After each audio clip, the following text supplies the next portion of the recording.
दिलदार पाकिस्तान की पॉडकास्ट में शहजादी का प्यार भरा आदाब। आज की पॉडकास्ट है हालाते हाजरा के सिलसिले की शुरुआत।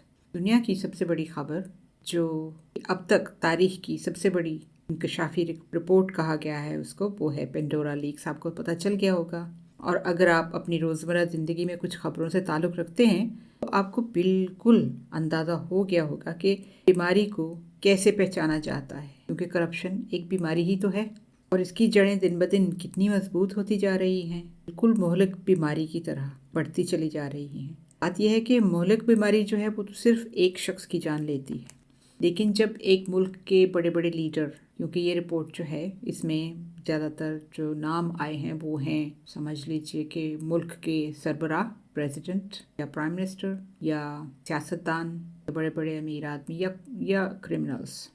तो ऐसे लोग जब करप्शन करते हैं तो हर इंसान की ज़िंदगी को किसी न किसी तरह बिला वास्ता नुकसान ज़रूर होता है। असल में इसको तारीख की सबसे बड़ी इंकशाफी खबर क्यों कहा जा रहा है? क्योंकि उसको एक मुनज़्ज़म तरीके से ICIJ ने तरतीब दिया है। ICIJ क्या है आपको अब तक पता भी चल गया होगा, चलिए फिर भी बताए चले जाते हैं आपको। इंटरनेशनल कंसोर्टियम इन्वेस्टिगेटिव जर्नलिस्ट, ये है एक बैनुल अक़वामी तहकीकी किस्म की एसोसिएशन, अदारा तो नहीं इसको कह सकते आप। ये इस किस्म की एसोसिएशन है जहाँ पे बहुत से लोग मिलकर एक मकसद के लिए काम करते हैं, इकट्ठे होते हैं। क्योंकि ये जितने भी लोग इकट्ठे हुए हैं, कहा जाता है कि 117 मुल्कों के लोग, इसमें तकरीबन 600 लोग हैं जो कि शामिल हैं।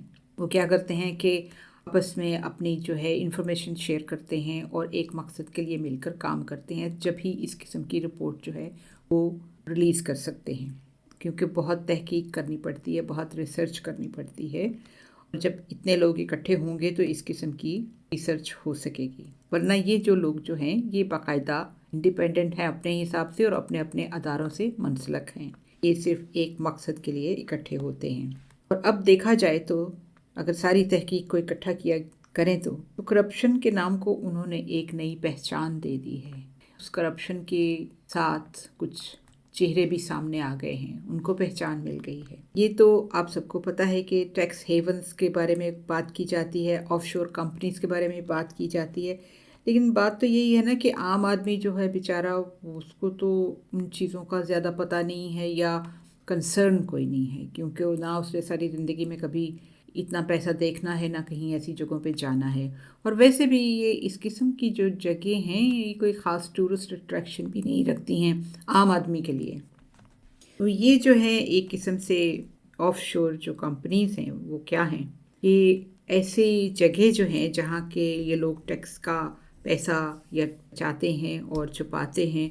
वहाँ पे ऐसा इंतज़ाम होता है कि वकील जो हैं वो मिलकर ये सारा सिस्टम संभालते हैं और ओनर्स जो हैं उनका नाम छुपे रहते हैं। इसलिए ये ज़्यादा लोग प्रेफर करते हैं ये, ताकि पता ना चले कि ये किसका पैसा है। और फिर वहाँ से जो ट्रस्ट फंड्स बनाए जाते हैं उनके थ्रू सारे कारोबार होते हैं। वरना तो आम इंसान जो होता है कि ये क्या है जी, ऑफशोर कंपनियाँ क्या हैं, ये कोई बड़ी मिस्टीरियस सी जगह है जहाँ पे ये लोग पैसा छुपाते हैं। लेकिन इसके अब बहुत से मुल्कों में ये ऐसी आपको सहूलियत मिल रही है। अब ऐसे टैक्स हेवन्स जो हैं वो इसलिए वजूद में आए क्योंकि बड़ी बड़ी कंपनीज़ जो हैं, मल्टी नेशनल कंपनीज़ जो हैं, और वो इंडिविजुअल जिनके पास अंधा पैसा है और जराइम का या रिश्वत का पैसा छुपाने के लिए और टैक्स से बचने के लिए, क्योंकि इस किस्म के मुल्क इस धुले धुलाए पैसे को छुपाने के बहुत सी सहूलियात आपको देते हैं। आखिर होशियार और ज़हीन लोग हैं ना, ऐसे मौक़ों की तलाश में होते हैं कि पैसा कमाने के लिए कौन कौन सा मार्केट में गैप है, और उनको पता है कि ऐसे लोगों को, हम जैसे लोगों की ज़रूरत है, तो वो कंपनी बना लेते हैं उनको। और वो कानून से एक किस्म से बालातर इसलिए होते हैं क्योंकि वहाँ पे उस हिसाब से ये जो मुल्क हैं उन्होंने उस किस्म थोड़ी सी रिलीफ रखी हुई है इन बाहर के लोगों को पैसा जमा करवाने के लिए। और trillions and trillions of dollars पड़े हुए हैं इनके पास, जबकि आम आदमी पता नहीं कितनी पॉपुलेशन है जिनको एक वक्त की रोटी भी नहीं मिलती। आप अक्सर सोचते तो होंगे कि ये कौन से मुल्क हैं, नाम भी सुने होंगे।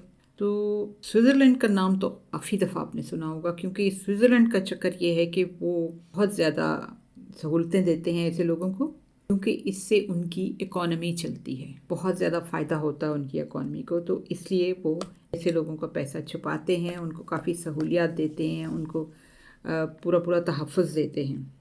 اگر اس نقطۂ نظر سے دیکھا جائے تو اب تک تو پاکستان کو بھی جو ہے ایک ٹیکس ہیون بنا لینا چاہیے، کیا خیال ہے؟ آف شور کا کیا مطلب ہے؟ سمندر کے کنارے سے باہر، یعنی کہ وہ مین لینڈ کو نہیں لگتی زمین، ایسے چھوٹے چھوٹے آئلینڈز ہوتے ہیں، یہاں پہ کہیں کراچی کے نزدیک یا جہاں پہ بھی پاکستان کے ساتھ پانی لگتا ہے تھوڑا سا پانی سے پرے بنا لینا آئلینڈ اپنے لوگوں کے لیے، تاکہ کم سے کم اپنے لوگ جب وہاں پہ پیسہ لے کر جائیں ان کو تھوڑی سی ریلیف دیں، تو یہ سارا چوری چکاری کا پیسہ واپس پھر اپنے کنٹری میں آئے گا تو کافی فائدہ ہو جائے گا نا۔ تو ایسے کرتے ہیں کہ آپ کو اگلے پوڈ کاسٹ میں کچھ اس کے بارے میں اور بات کریں گے، کیونکہ یہ کافی لمبی رپورٹ ہے۔ اس کے بارے میں کہا جاتا ہے کہ 12 لاکھ جو ہیں پیپرز ہیں، اور پھر جن لوگوں کے نام آئے ہیں ان کے جس طریقے سے جائیدادیں ہیں، پیسہ ہے، وہ ایک بندے کی فائل کے کتنے ہزارہا پیپرز ہیں، تو یہ تو بہت لمبی چوڑی رپورٹ ہے۔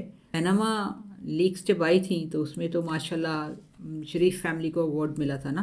اب دیکھتے ہیں کہ اس میں کس کس کا نام آتا ہے، کیونکہ جب بھی آپ کو پاکستان ٹی وی کے اوپر یا کہیں پہ بھی آپ کو خبر ملتی ہے، کچھ نئے نام ہر دفعہ ایک رپورٹ میں نظر آ جاتے ہیں، تو ہم بھی دیکھیں کہ واقعی میں کتنے نام ہیں، کیونکہ دوسرے ملکوں کو بھی دیکھتے ہیں تاکہ ہمیں تسلی ہو کہ خالی ہمارا ملک کے نہیں لوگ بگڑے ہوئے، اور بھی ہیں کافی لوگ بگڑے ہوئے، ذرا تھوڑا سا جائزہ لینا چاہیے۔ ایسے کرتے ہیں، آئندہ کی پوڈ کاسٹ میں ہم اس سلسلے کو آگے بڑھائیں گے۔ آج کے لیے ہم اس کو یہاں روکتے ہیں، آپ سے اجازت لیتے ہیں۔ Until next time, take care, God bless, اللہ حافظ۔